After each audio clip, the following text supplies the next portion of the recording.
What if I told you that the price you pay for groceries, the job you work, the value of every dollar you've ever earned, is determined by a small group of institutions connected through a circuit you're not supposed to see? A circuit so powerful that it can make a collapsing economy look healthy, or push a thriving one into crisis. A circuit that operates in the shadows, without elections, without public debate, and without consequences. Today, we're pulling back the curtain on the hidden money circuit powerful institutions use to control entire economies, and why understanding it may be the only way to protect your future. To understand this hidden circuit, you have to forget everything you think you know about how money works. We're taught a simple story. Governments print money, banks lend it, markets respond, but that's just the surface. Behind the scenes, a deeper system emerged, built by central banks. Commercial banks, global lenders, and private institutions, whose power grew quietly through the 20th century. A system that no single government fully controls. And it didn't start with conspiracies, it started with panic. Because every time the modern world faced a financial crisis, powerful institutions responded with a new tool, a new emergency mechanism, new workaround. And each fix, each patch, each workaround added another wire to the hidden circuit, till one day, it wasn't a patch anymore. It became the system. Our story begins in 1913, with the creation of the U.S. Federal Reserve. Before the Fed, the economy was chaotic. Bank runs, wild currency swings, panics that could wipe out entire regions. The Federal Reserve was created as a stabilizer, a lender of last resort, but in reality, it became the first major node in a money circuit capable of influencing entire nations. Next came the Bretton Woods Agreement in 1944. This placed the US dollar at the center of global finance and tied currencies to gold. But here's the twist. Once the world depended on the dollar, the US could quietly accumulate unparalleled leverage, and that leverage would become the backbone of the hidden circuit. But Bretton Woods wouldn't last, because in 1971, everything changed.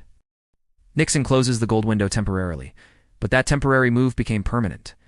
Money was no longer tied to anything real. It became a belief system, a promise. And once money became a promise, that promise needed institutions to enforce it. That's when the circuit began to take shape. The new system now relied on central banks controlling interest rates, commercial banks creating money through lending, global lenders recycling capital between nations' bond markets, disciplining governments, rating agencies influencing borrowing costs, and international institutions enforcing economic rules individually. Each piece seemed harmless. Together, they formed an invisible financial nervous system that could inflate or deflate economies, reward or punish governments, create wealth out of thin air, or erase billions overnight. The power was no longer in printed money. It was in the flow of money. And those who controlled the flow controlled the world. Every circuit eventually hit stress, and this one began cracking in 2008. The global financial crisis revealed that the circuit had grown unstable. Banks had created massive amounts of leveraged synthetic money through mortgage derivatives. When the system collapsed, the circuit nearly went dark. But instead of dismantling it, powerful institutions made it even stronger. Central banks unleashed quantitative easing, flooding the circuit with trillions. Interest rates hit zero, supercharging lending. Governments issued unprecedented debt, plugged directly into the circuit. Global institutions stepped in to stabilize markets, reinforcing their influence. Instead of reforming the system, they increased its dependence on liquidity and central control. The circuit didn't break in 2008. It evolved. But the evolution came with consequences. Wealth inequality exploded, housing prices disconnected from reality. Corporate debt soared, governments became hooked on borrowing, and markets started rising not on value, but on liquidity. By 2020, money wasn't responding to economics anymore. Economics was responding to money. Today, the hidden money circuit shapes nearly every major economic event. Example 1, inflation. It didn't come from grocery stores. It came from trillions pumped into markets through the circuit. Example 2, housing. Homes aren't priced by families. They're priced by institutional money flowing through the circuit. Example 3, national debt. Countries can't default easily because central banks can reroute liquidity. But that power comes with strings. Example 4, market crashes. Crises don't happen naturally. They happen when a key node pulls liquidity. The circuit creates the illusion of control while actually creating instability. And here's the part most people never hear. Every major economic solution today, stimulus checks, bailouts, interest rate cuts, emergency lending tools, is not real reform, it's maintenance. It's life support for a system that can't function without manipulation. History is repeating itself, but louder. In the last 5 years, global debt hit $307 trillion.